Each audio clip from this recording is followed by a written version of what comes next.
आइए भक्तों, आज सुनते हैं वैशाख महात्म्य प्रसंग में राजा महीरथ की कथा। तो एक बार बोलिए प्रेम से विष्णु भगवान की जय, गंगा माता की जय। यमराज कहते हैं, ब्राह्मण पूर्व काल की बात है। महीरथ नाम से विख्यात एक राजा थे। उन्हें अपने पूर्व जन्म के पुण्यों के फलस्वरूप प्रचुर ऐश्वर्य और संपत्ति प्राप्त हुई थी, परंतु राजा राज्य लक्ष्मी का सारा भार मंत्री पर रखकर स्वयं विश्व भोग में विलीन हो रहे थे। वे न प्रजा और दृष्टि डालते थे और न धन की ओर। धर्म और अर्थ का काम भी कभी नहीं देखते थे। उनकी वाणी तथा उनका मन कामनियों की कीड़ा में ही आसक्त था। राजा के पुरोहित का नाम कश्यप था। जब राजा को विषय में रमते हुए बहुत दिन व्यतीत हो गए, तब पुरोहित ने मन में विचार किया कि जो गुरु महवश राजा को अघम से ही नहीं रोकता, वह भी उसके पाप का भागी होता है।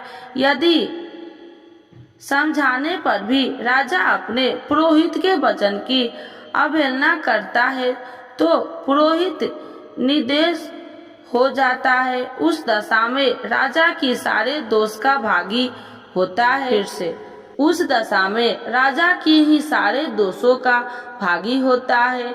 कश्यप बोले, राजन, मैं तुम्हारा गुरु हूँ, अतः धर्म और अर्थ से युक्त मेरे वचनों को सुनो। राजा के लिए यही सबसे बड़ा धर्म है कि वह गुरु की आज्ञा में रहे। गुरु की आज्ञा का आंशिक पालन भी राजाओं की आयु, लक्ष्मी तथा सौख्य को बढ़ाने वाला है। तुमने दान के द्वारा कभी ब्राह्मणों को तीर्थ नहीं किया है, भगवान श्री विष्णु की आराधना नहीं की, कोई व्रत तपस्या तथा तीर्थ भी नहीं किया। महाराज, कितने खेद की बात है कि तुमने काम के अधीन होकर कभी भगवान के नाम का स्मरण नहीं किया। अब ललाओं के संगत में पकड़कर विद्वानों की संगीत नहीं की। जिसका मन स्त्रियों में हर लिया, उसे अपनी विद्या, तपस्या, त्याग नीति तथा विवेकशील चित्त से क्या लाभ हुआ। एकमात्र धर्म ही है सबसे महान और श्रेष्ठ, जो मृत्यु के बाद भी साथ जाता है। शरीर के उपभोग में आने वाली अन्य जितनी वस्तुएं हैं, वे सब यही नष्ट हो जाते हैं। धर्म की सहायता से ही मनुष्य दुर्गति से पार होता है।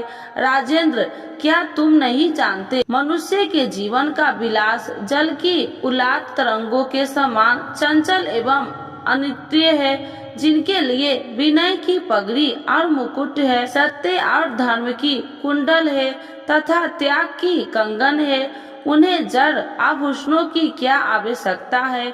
मनुष्य के निर्जीव शरीर को काठ और ठेले के समान पृथ्वी पर फेंक उसके बंधु बांधवों मुंह फेरकर चले देते हैं। केवल धर्म उसके पीछे पीछे जाता है। सब कुछ जा रहा है, आयु प्रतिदिन छीन हो रही है तथा यह जीवन भी लुप्त हो जा रहा है। ऐसी अवस्था में भी तुम उठकर भागते क्यों नहीं। स्त्री, पुत्र आदि कुटुंब, शरीर तथा द्रव्य सरंग, ये सब पराये हैं, अनित्य हैं, किंतु पुण्य और पाप अपने हैं। जब एक दिन सब कुछ छोड़कर तुम्हें विस्तार पूर्वक जाना ही है, तो तुम अनर्थ में फंसकर अपने धर्म का अनुष्ठान क्यों नहीं करते। मरने के बाद उस दुर्गम पथ पर अकेले कैसे जा सकोगे, जहाँ न ठहरने के लिए स्थान, न खाने योग्य अन्न, न पानी, न राह खर्च और न राह बताने वाला कोई गुरु ही है। यहाँ से प्रस्थान करने के बाद तुम्हारे पीछे कोई भी नहीं जाएगा, केवल पाप और पुण्य जाते हैं, समय के तुम्हारे पीछे पीछे जाएंगे। अतः तुम आलस छोड़कर वेदों तथा स्मृतियों में बताए हुए देश और कुल के अनुरूप हितकारक कर्म का अनुष्ठान करो। धर्म मूलक सदाचार का सेवन करो। अर्थ और काम भी यदि धर्म से रहित है तो उनका परित्याग कर देना चाहिए। दिन रात इंद्रिया विजय रूपी योग का अनुष्ठान करना चाहिए, क्योंकि जितेंद्रिय राजा भी प्रजा को अपने वश में रख सकता है। लक्ष्मी अन्यतंग प्रलग के कटाक्ष के समान चंचल होती है। विनय रूपी गुण धारण करने से ही वह राजाओं के पास दीर्घ काल तक ठहरती है। जो अत्यंत कामी और घमंडी है, जिनका सारा कार्य बिना विचारों के ही होता है, उन मूढ़ चेता राजाओं की संपत्ति उनकी आयु के साथ ही नष्ट हो जाती है। व्यसन और मृत्यु, इनमें व्यसन को ही कष्टदायक बताया गया है।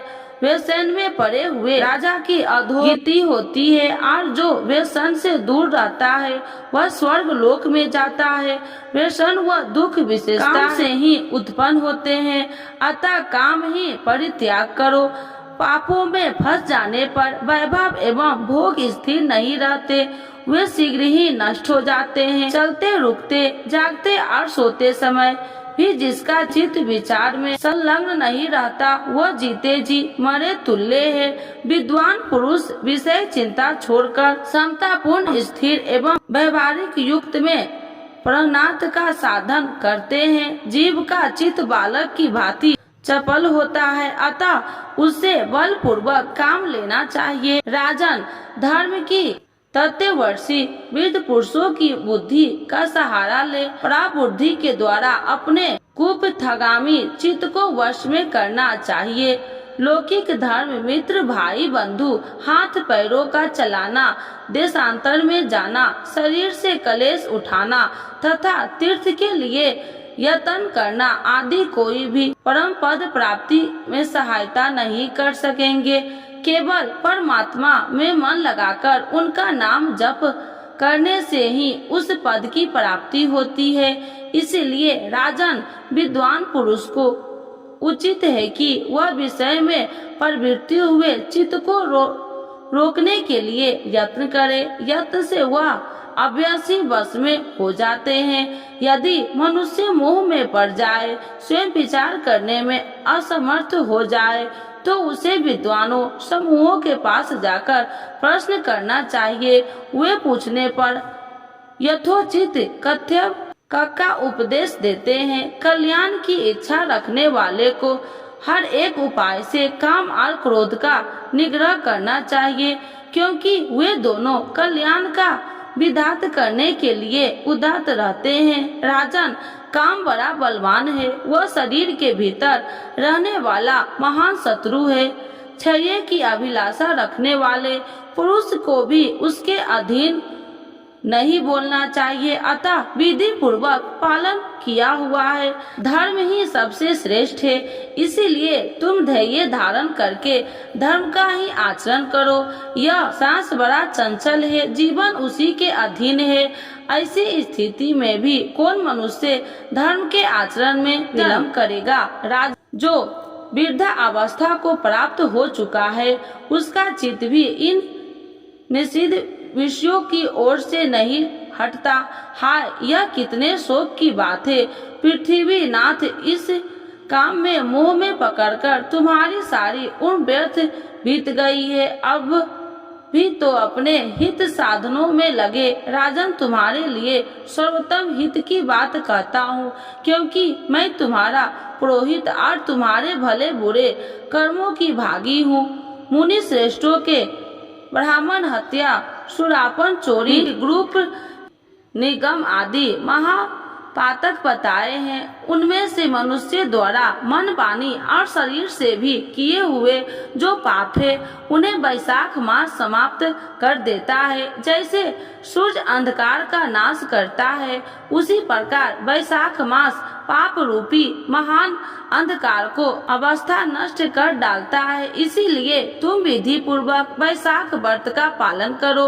राजन, मनुष्य वैशाख मास की विधि के अनुष्ठान द्वारा होने वाला पुण्य के प्रभाव से जन्म भर के लिए हुए घोर पापों का परित्याग करके परम धाम को प्राप्त होता है। इसीलिए महाराज तुम भी इस वैशाख मास के प्रातः स्नान करके विधि पूर्वक भगवान मधुसूदन की पूजा करो। जिस प्रकार कूटने छाटने की क्रिया से चावल की भूसी छूट जाती है, भाजने की तांबे की कालिख मिट जाते हैं, उसी प्रकार शुभ कर्मों का अनुष्ठान करने से उसके अतः करण का मल धुल जाता है। राजा ने कहा, सौभ्य स्वभाव वाले गुरुदेव, आपने मुझे वह मृत पिलाया जिसका अभिभाव समुद्र से ही नहीं हुआ है। आपका वचन संसार रूपी रोगों का निवारण तथा दुर्बे वशों का मुक्त करने वाला दिव्य विभिन्न औषधि है। आपने कृपा करके मुझे आज इस औषध का पान करवाया है। भी प्रकार सत्य पुरुषों का सम्मान मनुष्य को हर्ष प्रदान करने वाला, उनके पापों को दूर भगाने वाला तथा जरा मृत्यु अपहरण कराने वाला संजीवनी बूटी है। इस पृथ्वी पर जो जो मनोरथ दुर्लभ माने गए हैं, वे सब यहाँ साधु पुरुषों के संग प्राप्त हो जाते हैं। जो पापों का अपहरण करने वाली सत्य संग की गंगा में स्नान कर चुका है, उसे दान तीर्थ सेवन तपस्या तथा यज्ञ कराने की क्या आवश्यकता है।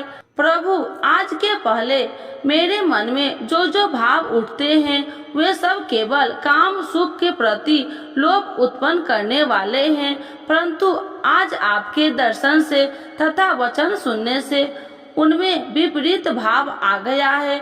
मूर्ख मनुष्य एक जन्म में सुख के लिए हजारों जन्म का सुख नष्ट करता है, और विद्वान पुरुषों एक जन्म में से हजारों जन्म बना लेते हैं। हाय हाय, कितने खेद की बात है कि मुझ मूर्ख ने अपने मन को सदा काम जतिन रस में आस्वादान सुख में ही फंसाए रखने के कारण कभी कुछ भी आत्म कल्याण का कार्य नहीं किया। अहो, मेरे मन का कैसा मोह है, जिससे मैंने स्त्रियों के फेरे में पकड़कर अपनी आत्मा को घोर विपत्ति में डाल दिया, जिसका भविष्य अत्यंत दुख खमाय है तथा जिससे पार पाना बहुत कठिन है। भगवान, आपने स्वतः संतुष्ट होकर अपनी वाणी से आज मुझे मेरी स्थिति का बोझ करा दिया है। अब उपदेश देकर मेरा उद्धार कीजिए। पूर्व जन्म में मैं कोई पुण्य किया था जिससे आपने मुझ बोध कराया है। विशेषता आपके चरणों की धूलि से आज मैं पवित्र हो गया है। वक्तार्थों में श्रेष्ठ, अब आप मुझे वैशाख मास की विधि बतलाइए। कश्यप जी बोले, राजन, बुद्धिमान पुरुष को चाहिए कि वह बिना पूछे अथवा अन्य पूर्वक पूछने पर किसी को उपदेश न दे। लोक में जानने हुए भी जरूरत अनजान की भांति आचरण करे, परंतु विद्वानों, शिष्यों, पुत्रों तथा श्रद्धालु पुरुषों को उनके हित की बात कृपा पूर्वक बिना पूछे भी बतलानी चाहिए। राजन, इस समय तुम्हारा मन धर्म में स्थित हुआ है, अतः तुम्हें वैशाख स्नान के उत्तम व्रत का पालन करवाऊंगा। तदंतर पुरोहित कश्यप ने राजा महिरथ से वैशाख मास में स्नान, दान तथा पूजन करवाया। शास्त्रों में वैशाख स्नान की जैसी विधि उन्होंने देखी थी, उसका पूरा पालन करवाया। राजा महिरथ ने भी गुरु की प्रेरणा से उस समय विधि पूर्वक सब नियमों का पालन किया तथा माधवास को जो जो विधान उन्होंने बताया वह सब आदर पूर्वक सुनो। उन नृपश्रेष्ठ से प्रातः काल स्नान करके भक्ति भाव के साथ पाद और अर्थ आदि देकर श्री हरि का पूजन किया तथा नैवेद्य भोग लगाया। यमराज कहते हैं, ब्राह्मण तत्पश्चात राजा के ऊपर काल की दृष्टि पड़ी। अधिक मात्रा में रति का सेवन करने से उन्हें क्षय का रोग हो गया था, जिससे उनका शरीर अत्यंत दुर्लभ हो गया।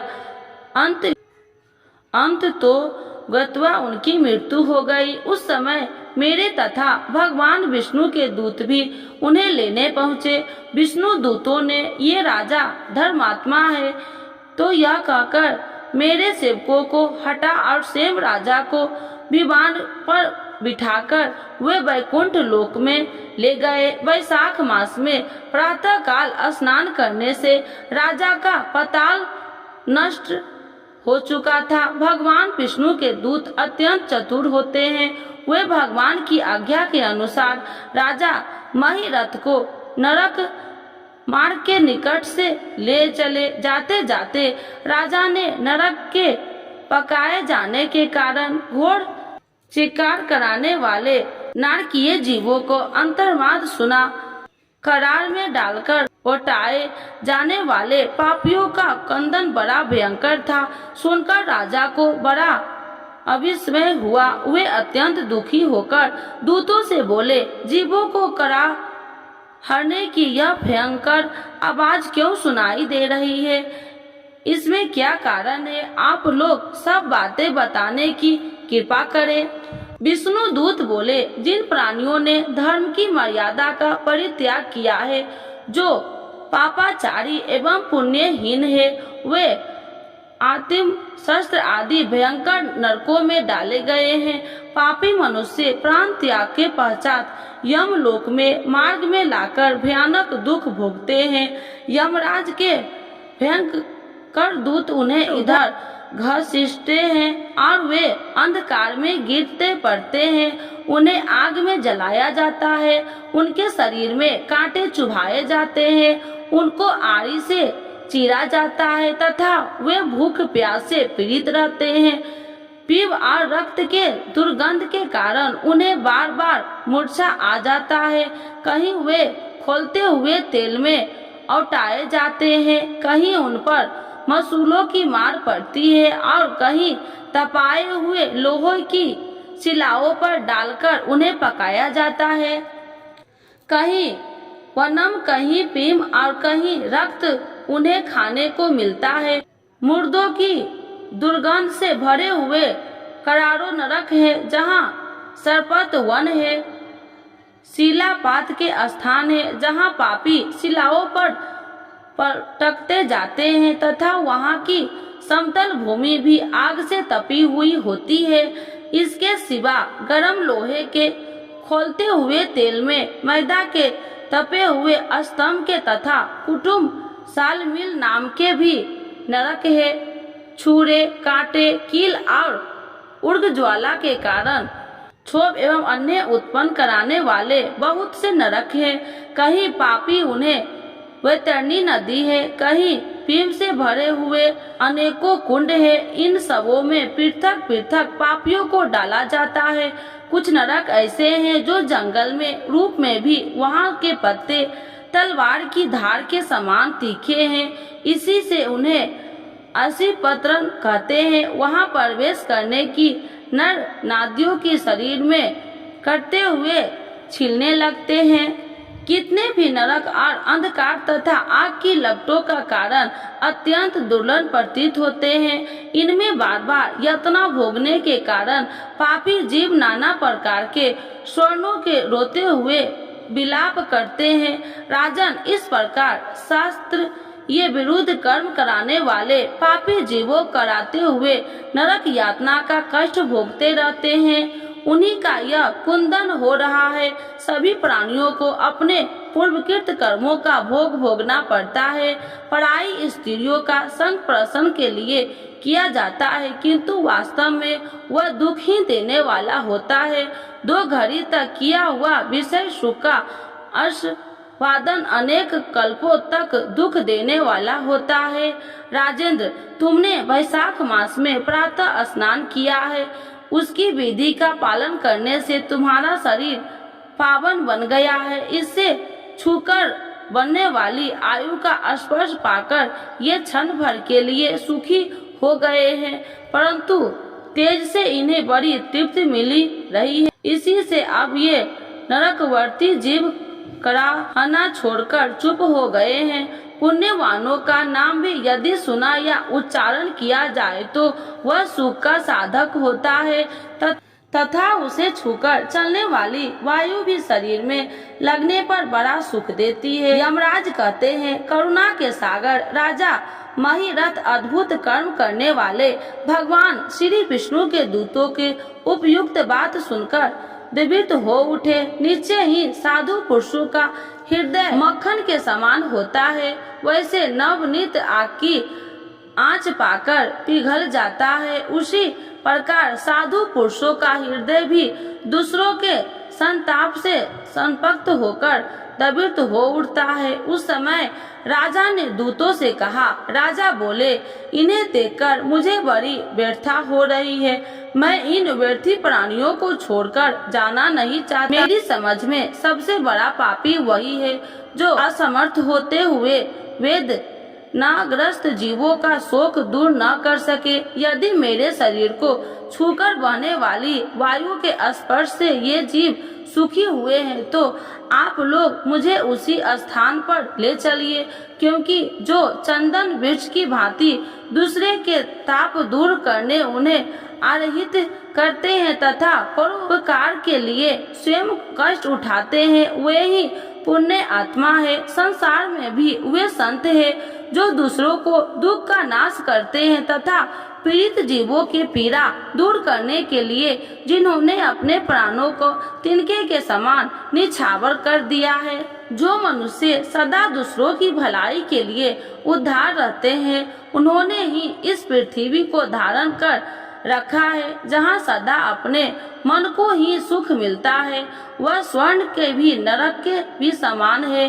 अतः साधु पुरुषों तथा दूसरों के सुख से ही सुखी होते हैं। यहाँ नरक में गिरना अच्छा प्राणों से भी योग हो जाता है अच्छा, किंतु पीड़ित जीवों भी पीड़ा दूर किए बिना एक क्षण भी सुख भोगना अच्छा नहीं होता। दूत बोले, राजन, पापी पुरुषों अपने कर्मों का ही फल भोगते हैं, भयंकर नरक में पकाए जाते हैं, क्योंकि जिन्होंने दान ने होम अथवा पुण्य तीर्थों का स्थान नहीं किया है, मनुष्य का उपकार तथा कोई उत्तम पुण्य नहीं किया है, वे ही परलोक में आने पर घोर नरकों की पकाए जाते हैं, जिनका शील स्वभाव दूषित हो जाते हैं। दुराचारी व्यवहार में नियंत्रित दूसरों की बुराई करने वाले एवं पापी हैं, वे भी नरकों में पकाए जाते हैं। जो पापी अपने मर्म भेदी वचनों में दूसरों का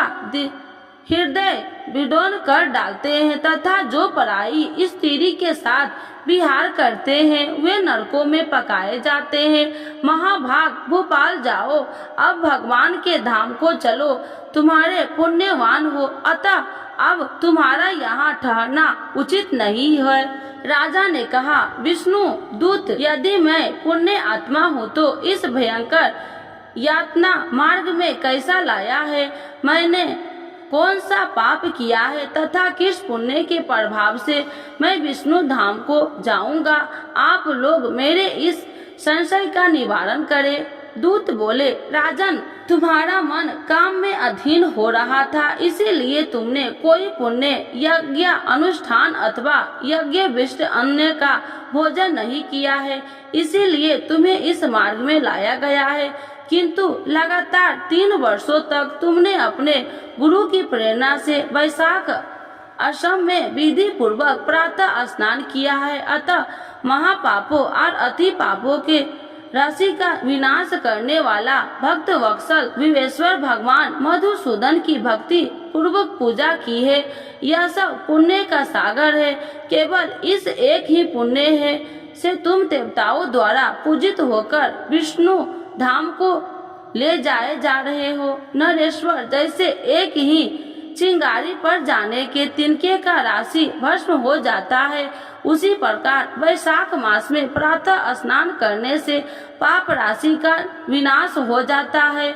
जो वैशाख मास में सत्य युक्त नियमों से युक्त होकर स्नान करता है, वह हरि भक्त पुरुष अति पापों को समूह से छुटकारा पाकर विष्णु पद को प्राप्त होता है।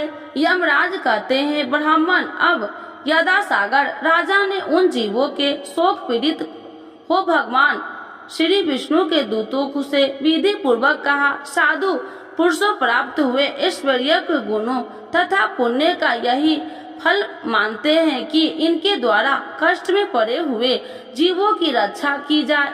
यदि मेरा कुछ पुण्य है तो इसी प्रभाव से ये नरक पड़े हुए जीवों के निशाप्त होकर स्वर्ग के चले जाए और मैं इनकी जगह नरक में निवास करूंगा।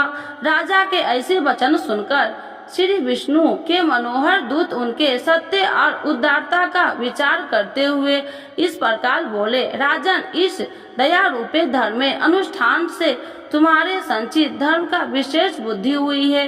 तुमने वैशाख मास में जो स्नान, दान, जप, होम, तप तथा देव पूजन आदि कर्म किए हैं वे अच्छे फल देने वाले गए हैं। जो वैशाख मास में स्नान, दान केवल भगवान की पूजा करता है वह सब कामनाओं को प्राप्त कर श्री विष्णु धाम को जाता है। एक और तप, दान और यज्ञ आदि की शुभ क्रियाएं और एक और विधि पूर्वक आचरण में लाया हुआ वैशाख मास का व्रत हो तो यह वैशाख मास की महान है। राजन, वैशाख मास के एक दिन का भी जो पुण्य है वह तुम्हारे लिए सब दानों का बढ़कर है। दया के समान धर्म, दया के समान तप, दया के समान दान और दया के समान कोई मित्र नहीं है। पुण्य का दान करने वाला मनुष्य सदा लाख गुना पुण्य प्राप्त करता है।